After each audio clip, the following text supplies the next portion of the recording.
लिल्लाहि व इन्ना इलैहि राजिऊन। આપણે સૌ જાણીએ છીએ કે ગઈકાલ રાતના જે ન્યૂઝ આવ્યા ખામેને સાહેબનું જે રીતે ઇન્તકાલ થયો છે, પૂરા આખા વર્લ્ડમાં શિયા અને અહેલે બેત છે જે લોકો ગમગીન છે અને આપણે બધા અહીંયા એમને પુરુષો દેવા માટે ભેગા થયા છીએ।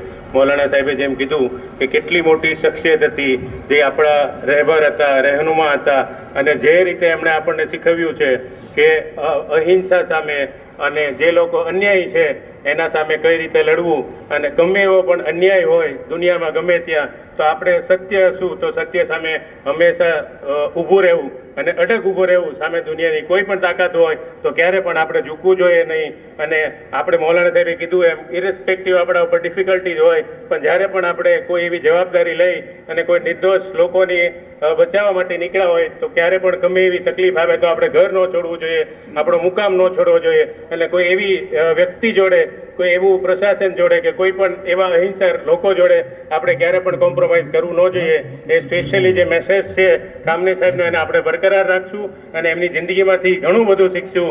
હું ખોજા સિયાસી જમાત ભાવનગર વતી આપ દરેકને નમ્ર ગુજારિશ કરું છું કે મૌલાના સાહેબે જે રીતે આપણને કીધું કે આ એક આપના રહેનુમા હતા, આપના પ્રેરણા સ્ત્રોત હતા। આપણે 3 દિવસ સુધી આખી ભાવનગર જમાત 3 દિવસ સુધી આપણે શોકમય રીતે રહીશું।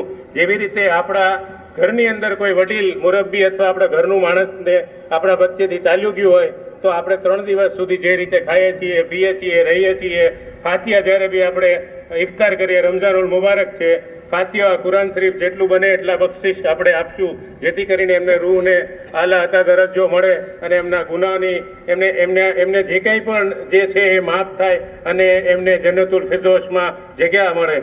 આ સિવાય આપણે એવું કરશું કે દરેકને નમ્ર વિનંતી છે કે જો શક્ય હોય વોલેન્ટરીલી તો 1 દિવસ માટે આપણે ધંધા રોજગાર બંધ રાખશું। આ ઉપરાંત જેટલા બી આપણે અહીંયા વાલીઓ છીએ જેમની નાના નાના બાળકો છે 5, 7, 10, 15, 20 વર્ષના, એમને આપણે આવનારા 3 દિવસ સુધી ખામનાઈ સાહેબને જીવન વિશે જાણીશું અને જીવન વિશે એમને આપણા જીવન વિશે પ્રેરણા આપશું કે ખામનાઈ સાહેબ શું વસ્તી હતા, શું પ્રેરણા સ્ત્રોત હતા, કેવડી નાની જિંદગીમાં એમને કેવા ઇન્કલાબ ધર્મના માટે એને અહિંસા ધર્મના માટે એને કેવા પ્રયાસો કર્યા, કેવા લોકો સામે એમણે કેટલી મોટી તાકાતો સામે લડ્યા ખાલી ધર્મના માટે। જે મૌલાના સાહેબે કીધું એ ચાહત તો કોઈ પણ સાથે વૈયત કરી અને એમની લક્ઝરી લાઈફ જીવી શકે। આટલા મોટા પ્રણેતા હોવા છતાં અને આટલા મોટા સુપ્રીમ લીડર હોવા છતાં એકદમ નાનકડા એવા ઘરની અંદર બહુ સાદગીથી જીવતા હતા, બહુ સાદગીભર્યું એમનું જીવન હતું। આનાથી આપણે એક પ્રેરણા લેવી જોઈએ કે ચાહે આપણે ગમે એવી કન્ટ્રીના સુપ્રીમ લીડર હોય પણ ડાઉન ટુ અર્થ અને એક સાદાઈ જિંદગી કેટલી પ્રેરણા સ્ત્રોત છે। ઈરાન એક નાનકડો કન્ટ્રી છે પણ આજે આપણે જોઈએ છીએ કે જે ખામની સાહેબને ખોવાનો જે ગમ છે, જે તકલીફ છે આખા વર્લ્ડમાં આપણે જોઈએ છીએ કે અત્યારે દરેક દુનિયાના દેશ એમના શોકમાં આતુર છે। તો આપણે પણ આ શોકમાં સામેલ થઈએ। આવનારા 3 દિવસ સુધી આપણે કુરાન શરીફ અમે ભાવનગર જમાત વતી 10 કુરાન શરીફ પડીને એમને બક્ષિસ આપવાના છીએ, તો આ એક પણ આપણે એમને પુરસાનો પાઠ ગણાવશું। આ સિવાય આપણે આવનારા દિવસોમાં જેટલું થઈ શકે એટલું ખામનાઈ સાહેબ માટે ફાતિયા ખાની રાખીશું અને આપણા બાળકોને પણ પ્રેરણા સ્ત્રોત આપશું। આથી વિશેષ કંઈ નહીં રહેતા આપણે શક્ય હશે એટલો એમને એની શ્રદ્ધાંજલિ એમને પુરસો આપવાની કોશિશ કરશું।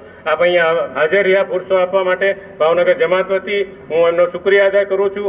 જે બી મીડિયા મિત્રો આવ્યા છે એમને આટલી રાત સુધી તકલીફ લેટી છે, ભાવનગર ખોજાઈસના શ્રી જમાત એમનો આભાર વ્યક્ત કરે છે। આ સિવાય જે બી ગવર્મેન્ટ ડિપાર્ટમેન્ટની સાઇડથી જે સપોર્ટ કરવા માટે જે લોકો ઓફિસર બી કોઈ પણ જ્યાંથી ફોનથી અથવા જ્યાંથી આપણને સપોર્ટ કરી રહ્યા છે એમનો પણ શુક્રિયા અદા કરું છું। જઝાકલ્લાહ, થેન્ક યુ, ખુદાહાફિઝ।